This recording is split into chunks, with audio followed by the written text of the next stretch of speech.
Bonjour et bienvenue dans Mon Stade à moi, le podcast Est républicain, républicain lorrain et Vosges Matin qui va vous faire découvrir les champions de nos régions sous un jour nouveau. «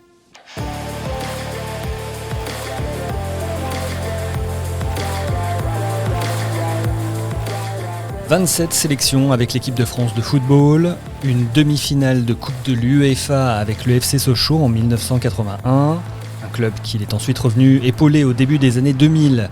Entre-temps, il y a eu l'AS Monaco, Bordeaux ou l'OM. C'est un footballeur plein d'anecdotes qu'a rencontré Yvan Gupfer. On l'a toujours appelé Gengini, mais pour commencer, on a appris qu'il fallait bien prononcer Bernard Gengini est l'invité de Mon Stade à moi. Gengini, oui, le GH, c'est en italien, voilà, c'est Gengini, oui, tout à fait. Vos parents sont venus d'Italie ? Alors, c'est les grands-parents. Mon grand-père, qui après la Première Guerre mondiale, dans les années 1920, est venu chercher, comme beaucoup d'Italiens, maçons de formation, du travail en France. Et donc, il s'est installé ici et qui, bien sûr, a ensuite épousé ma grand-mère, d'où sont nés 3 enfants, dont mon papa qui est né en 1923. Et donc le papa est né ici, moi aussi, mais bien sûr on a tous gardé un petit peu de sang italien dans les veines. Ça n'a pas été tout simple non plus au début, hein, l'intégration, mais après par le travail, le grand-père s'est bien intégré, et ensuite le papa, mais bien sûr qui après a pris le relais.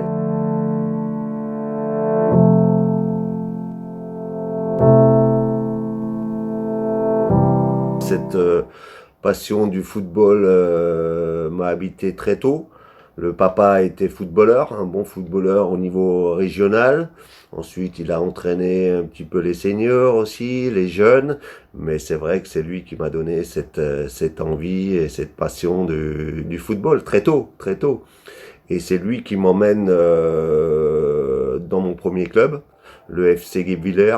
Je devais avoir 8-9 ans. Oui, j'ai le souvenir de ce premier entraînement. Il m'emmène au stade et voilà, je découvre un peu les entraînements collectifs. Et donc, je suis resté dans ce club-là jusqu'à l'âge de 16 ans, en franchissant les différentes catégories. Et à 16 ans, j'ai fait le grand saut pour arriver au FC Sochaux. Alors, vous avez d'abord joué en junior et puis après en pro. Comment ça se passe, toute cette intégration jusqu'à jouer en pro? Ça n'a pas été simple non plus. Ça a été le début du centre de formation. Quand j'arrive en 74, c'est la première année. C'est l'ouverture du centre de formation. Et là, effectivement, les dirigeants, en amont de cette ouverture, avaient commencé à prospecter en Alsace, en Lorraine. Mais après, ils sont allés chercher des garçons de la région parisienne, de Joël Batz, gardien de but mythique qui venait, lui, du sud-ouest. Et bien sûr, les dirigeants de l'époque voulaient s'appuyer sur cette politique de jeunes. Il y avait très peu de clubs qui s'étaient lancés dans cette aventure-là. Il y avait Saint-Étienne et Nantes à ce moment-là, et puis Sochaux a emboîté le pas. Et donc en 74, effectivement, j'arrive. Et je fais partie donc de ce premier effectif du centre de formation. On est à peu près une quinzaine, avec un âge qui variait entre 15 et 17, 18 ans. Les premiers, il y en a beaucoup de ce premier effectif qui sont devenus des professionnels. Joël Batz, dont je vous parlais, Moussa Bezas, qui venait de Lorraine, Romain Zandona aussi, qui venait de Lorraine, Thierry Meyer, qui venait du même club que moi, Éric Benoît, qui était originaire du coin lui aussi et qui est devenu professionnel. Après sont arrivés des Jean-Luc Ruti, des Yannick Stopira, des Jackie Bonnevet, des Philippe Anziani. Mais là c'était vraiment le début de la formation à la française dans notre pays. Avec ce personnage phénoménal, Pierre Tournier. Dites-nous 2-3 mots sur Pierre Tournier. Il nous faisait peur. Il nous faisait peur parce que on était presque comme dans un camp militaire. On était avenue Chabot dans des préfabriqués. C'était pas le grand luxe. Mais voilà, c'était le début de l'aventure. Et donc quelqu'un de très exigeant. Bien sûr aussi au niveau des études, c'était pas encore comme aujourd'hui. C'était aussi le club cherchait un petit peu la meilleure possibilité. Nous, moi j'avais dû arrêter les études. Je passais en première. Et là on nous faisait juste passer un CAP, mais c'était encore un peu le tâtonnement à ce moment-là au niveau des études et surtout après au niveau des entraînements. Là c'était quelqu'un qui était en avance. On faisait beaucoup de courses aussi à l'époque. C'était beaucoup axé au niveau physique sur l'endurance.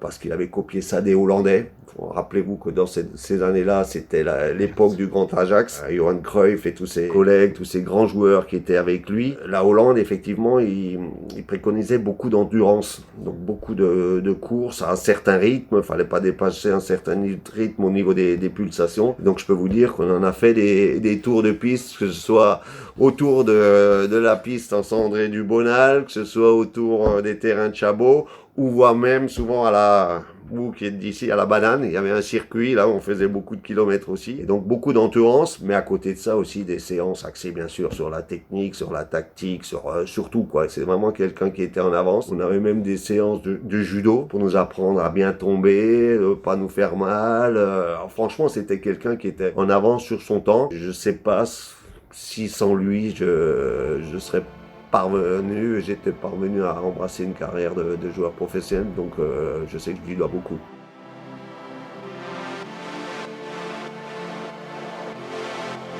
Alors la transition est faite avec le monde pro. 6 ans sous le maillot socialien d'abord, alors ça marque. Alors c'est évidemment l'épopée européenne 1980-81 qui a marqué les esprits. C'est vos plus beaux souvenirs sous le maillot socialien, cette épopée européenne? D'abord, c'est les débuts. Hein, c'est les débuts parce pendant 3 ans, même si j'ai commencé à faire quelques matchs à 18 ans, mais je rentre vraiment dans l'équipe professionnelle à 19 ans. J'arrivais petit à petit à progresser, à m'imposer. Et puis oui, les grands débuts, je peux pas oublier les grands débuts, le premier match et puis surtout mon premier but en professionnel, celui-là je peux pas l'oublier, c'était à Lyon et c'était le jour de l'anniversaire de mon père. Un 30 août.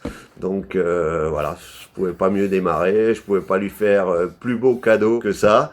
Donc vous voyez, c'est un petit peu les débuts. Et puis ensuite, tous ces jeunes aussi qui à un moment donné arrivaient en équipe professionnelle, qui ont pris le pas un petit peu, et on était nombreux à jouer en pro, associés avec des joueurs du cru aussi, qui étaient là depuis un moment. J'ai commencé avec des Célestes, j'ai joué avec Jean-Pierre Posca, regretté Jean-Pierre qui était vraiment un pilier, un costaud du club. Enfin, on était vraiment bien encadrés, et cet amalgame faisait qu'on avait une équipe vraiment qui était capable de titiller les toutes meilleures formations en France. On parlait de l'aventure européenne.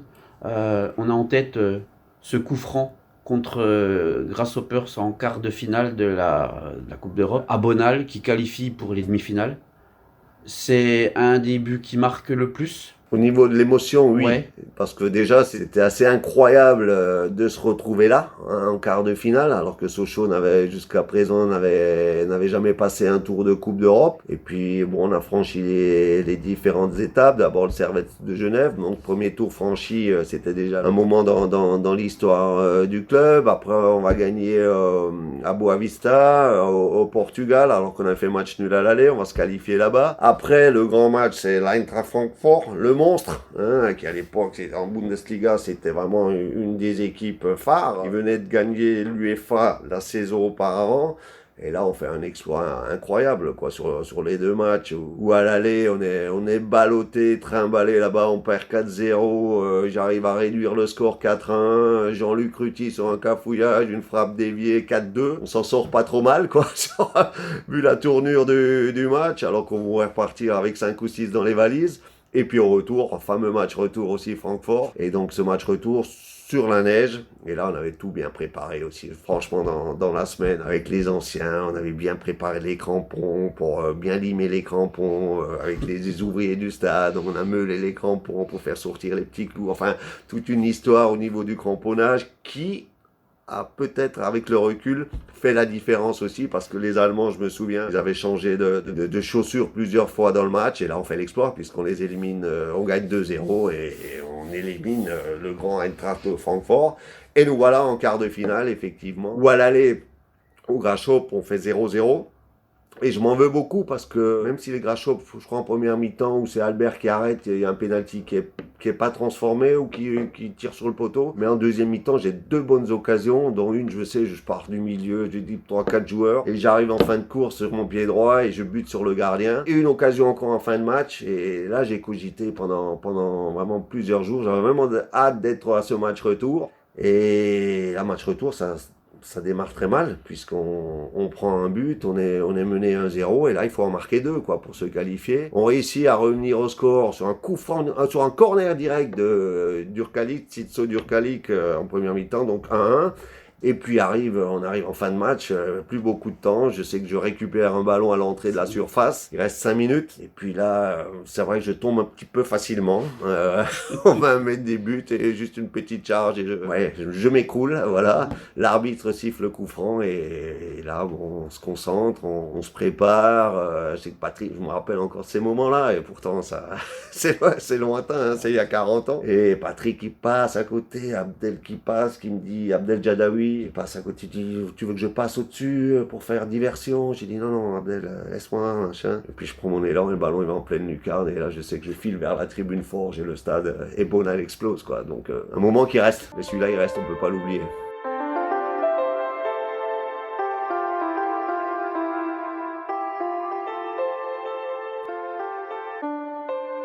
Après Sochaux, il y a les Verts de Saint-Étienne en 82-83 et on vous demande de succéder au fabuleux Michel Platini, qui est parti à la Juventus. Ouais. C'était compliqué. Oui, et puis avec le recul, même si à ce moment-là, Saint-Étienne, c'était le grand club, c'était le club phare.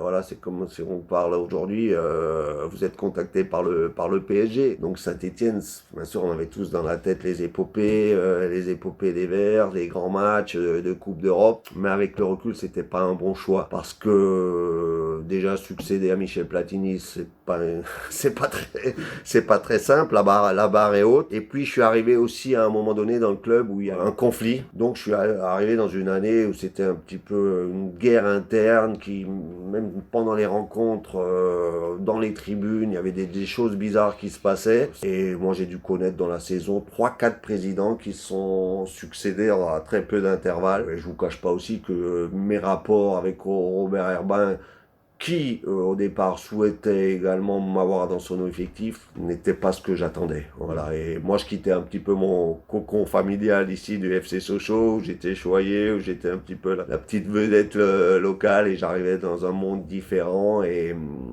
j'étais peut-être pas très bien préparé à cela, mais voilà, je suis resté sur ma faim. J'ai marqué une dizaine de buts avec le club, même si j'en marquais toujours un petit peu partout, mais voilà, j'en garde pas un grand souvenir aujourd'hui. Donc mon aventure stéphanoise ne s'est pas éternisée. Au bout d'une année, j'étais transféré à l'AS Monaco. C'est quoi les grands souvenirs de l'aventure monégasque?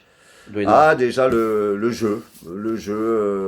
On parlait du jeu à la monégasque, comme on a pu parler du jeu à la nantaise à un moment donné, du jeu sochalien aussi, qu'on évoquait à un moment donné, parce qu'il y avait vraiment à un moment donné un style aussi qu'on avait au FC Sochaux, un style qui allait de l'avant, marquait des buts, c'était bien construit, et ça a marqué un petit peu le football français à ce moment-là. Et puis à Monaco, oui, j'ai retrouvé ça, avec des gars, avec des très bons footballeurs aussi, Daniel Bravo, Bruno Bellone, Manu Amoros, enfin Philippe Anziani qui est venu nous rejoindre aussi après, Eric Benoît aussi, qu'on a joué ensemble aussi, on s'était côtoyé à Sochaux aussi à Monaco. Donc vraiment une belle équipe, et ça jouait. Et moi j'ai trouvé tout de suite mes repères dans ce club-là. Et dans le nouveau stade Louis II, vous avez marqué le premier but dans un match officiel en janvier, écoutez, 85 me semble-t-il. Et ensuite, l'aventure dans un club étranger. Alors celle-là, elle va être très courte aux Servettes de Genève. Ça s'est pas bien passé? Pas trop mal, mais ça faisait plusieurs années qu'ils voulaient que je vienne. Et le Servette, chaque année, effectivement, faisait venir un joueur un peu reconnu, français ou autre. Même Michel Platini a failli, même quand il est parti de la Juve, à un moment donné, ils étaient derrière lui pour qu'il prolonge un petit peu sa carrière d'une année. J'avais 28 ans, il y avait un bon contrat aussi qui était proposé, mais ça n'a pas duré, puisqu'au bout de 4 mois, les deux clubs qui étaient en tête du championnat, à savoir les Girondins de Bordeaux de Claude Bèze et l'Olympique de Marseille, dirigé depuis peu par Bernard Tapie, les deux souhaitaient me recruter en tant que joker. Et là, il faut que je vous raconte quand même comment ça s'est passé, parce que moi, dans ma tête, c'était Bordeaux. Pourquoi Bordeaux? Parce que Giresse, ces grandes années bordelaises aussi, Tigana était encore là. Et un jour, un dimanche, Bernard Tapie m'appelle et pour essayer de me convaincre de venir à l'OM, et il sent que ma priorité c'est Bordeaux. Et il me dit, cet après-midi, je prends mon avion. Ce soir, je suis à Genève. Je vais te donner rendez-vous dans un restaurant. Je t'appellerai et on va discuter. Et là, il arrive. Le soir, il exécute. Il me donne rendez-vous. Il vient tout seul. Et on se retrouve, on discute. Bien sûr, avec sa force de persuasion, le charisme qu'avait cet homme-là. Il me dit, écoute, mercredi. En plus, j'étais blessé, j'avais des petits soucis au tendon d'Achille. Et il me dit, écoute, mercredi, on a un match en retard, donc 3 jours après. Tu viens à Marseille, tu fais voir un peu ton tendon à mes médecins qui sont de bons médecins du sport. Et en même temps, tu assistes à notre match en retard, où c'était une journée de championnat. Je dis, ok, voilà, il me fait venir, il me prend le billet d'avion, je vais à Marseille, il me fait voir dans un premier temps l'après-midi à ses médecins. Et le soir, on va au match. Et là, 1 heure avant le match, il me dit, pendant que les joueurs se préparaient, il me dit, viens, on descend sur la pelouse. Et là, on descend ce fameux tunnel à l'OM. Et là, dès que je sors du tunnel, il y avait toute la tribune derrière le but qui était bien sûr pleine à craquer et qui commence à crier « Gengini, à l'OM, Gengini, à l'OM ». Et là, il se tourne vers moi, le boss, et puis il me fait « Tu vois ? T'es déjà adopté. » On retient quoi de 2 ans passés à Marseille ? Un petit peu de tout. Ces moments où tout va bien, où c'est vraiment extraordinaire de jouer dans ce temple qui était le Vélodrome. On avait une belle équipe aussi. Giresse était là, il y avait des garçons comme Domergue, Joseph-Antoine Bell dans les buts. Papin, la deuxième année sont arrivés aussi les Allemands Alofs et Forster, qui étaient des stars en Allemagne. Donc on commençait, Bernard Tapie commençait à monter vraiment chaque saison une équipe de plus en plus compétitive. Et puis après, il y avait aussi ces moments où quand ça gagnait un petit peu moins, des sorties de stade un petit peu difficiles, on était chahuté par le public. Bien sûr, avant, on était chahuté par le boss, qui avant de sortir, quand ça allait pas, il y avait réunion dans le vestiaire, et je peux vous dire que là, pendant une demi-heure, on en prenait pour notre grade. Mais voilà, c'était lui, il avait cette passion de gagner, de vouloir être le premier. Donc, l'OM... J'étais content d'y aller, j'étais content de connaître l'OM, mais sur un laps de temps assez court. Pour moi, c'était suffisant, même pas 2 ans, quoi. Et je vais quand même à Bordeaux, peu de temps après. C'était encore Aimé Jacquet qui était l'entraîneur. Et Bordeaux était aussi à une période un petit peu de renouvellement. Ils avaient perdu pas mal de joueurs qui avaient fait les belles saisons auparavant. Et donc, oui, très très vite, au bout de, je crois, 1 mois ou 2 mois que j'étais là-bas, une grosse blessure à l'entraînement qui malheureusement, après des opérations, après beaucoup de soins, ne m'a plus permis de reprendre le football. Donc voilà, ça m'arrive à 30 ans. Pendant presque 2 ans, j'essaye de revenir, de faire tout ce qu'il faut, d'aller voir tout le monde. Et il a fallu se résoudre à un moment donné que c'était plus possible. Et la mort dans l'âme, effectivement, à 32 ans, j'ai dû arrêter ma carrière.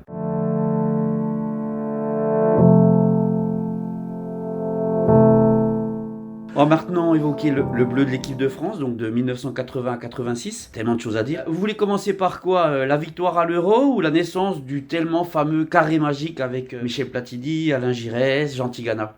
Là, les Bleus, c'est quelque chose à part. C'est un rêve de gamin qui se réalise. La première sélection, faut pas l'oublier non plus. J'ai 22 ans, on marche bien avec le FC Sochaux et on est appelé avec Yannick Stopira. Donc la première sélection, ça ne s'oublie pas. Et bien sûr, ce premier maillot qui finit chez mes parents, c'est tout à fait logique. Parlez-nous de ce carré magique. Oui, je fais partie de ce premier carré magique, puisqu'après on en reviendra. Après, effectivement, c'est un carré magique très porté sur l'offensive. Mais comment il se déclenche, ce carré magique ? Il se déclenche lors du 2e tour de la Coupe du Monde 82. On joue le premier match de ce premier tour contre l'Autriche. Tigana rentre, Michel Platini est blessé, donc il joue pas ce match-là. On joue au milieu de terrain avec Tigana, Giresse et moi-même, et 3 attaquants. On gagne ce match à 1-0, bon souvenir aussi, puisque je suis l'auteur du seul but du match sur un coup franc. Et donc le match d'après, contre l'Irlande, Michel Platini est rétabli, et voilà, on commence à se poser, l'entraîneur se pose un peu des questions, et donc on a joué avec 4 milieux de terrain et seulement 2 attaquants, en répartissant bien les rôles aussi. Et donc voilà, c'est parti de là, ce carré magique qui a été baptisé comme ça par la presse française, c'est resté.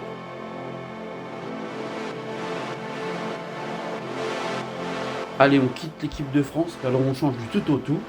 Vous êtes entraîneur pour la première fois en Alsace, au FC Mulhouse, pendant 3 ans.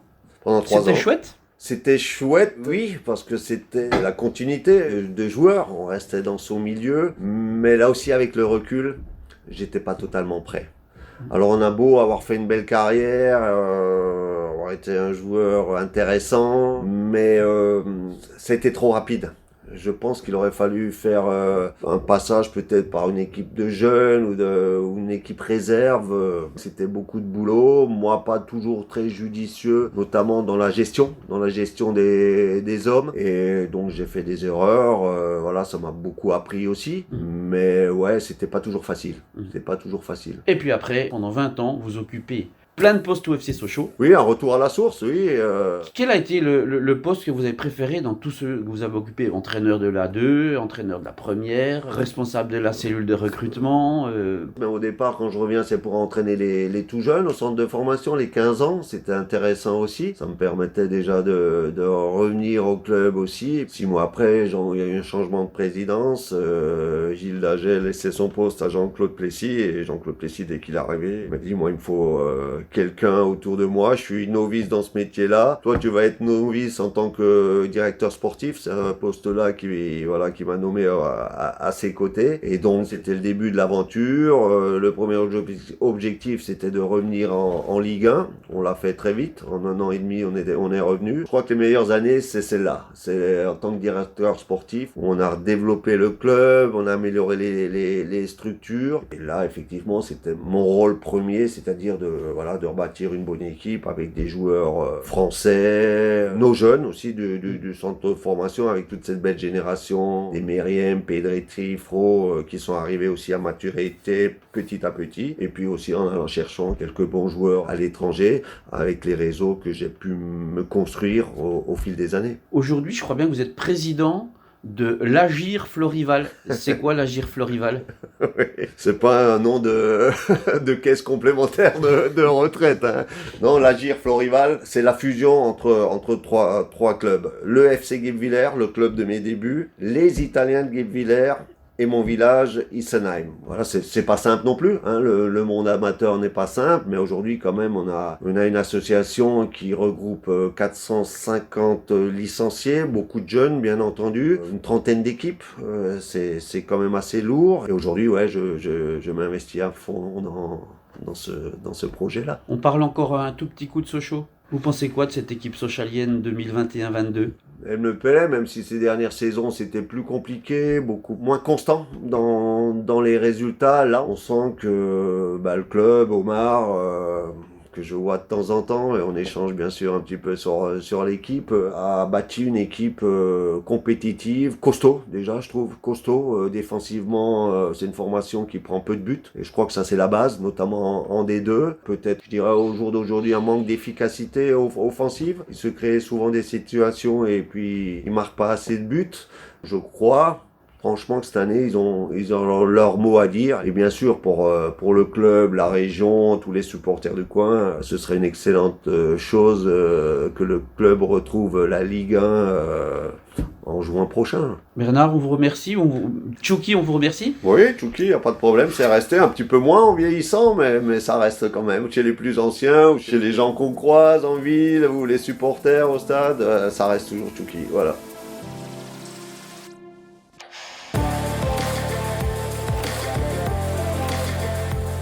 C'était Mon Stade à moi, le podcast des rédactions sport de l'Est républicain, du Républicain Lorrain et de Vosges Matin. Si vous aimez le football, fouillez dans nos précédents épisodes, vous retrouverez notamment les souvenirs de Carlo Molinari ou d'Olivier Rouillet.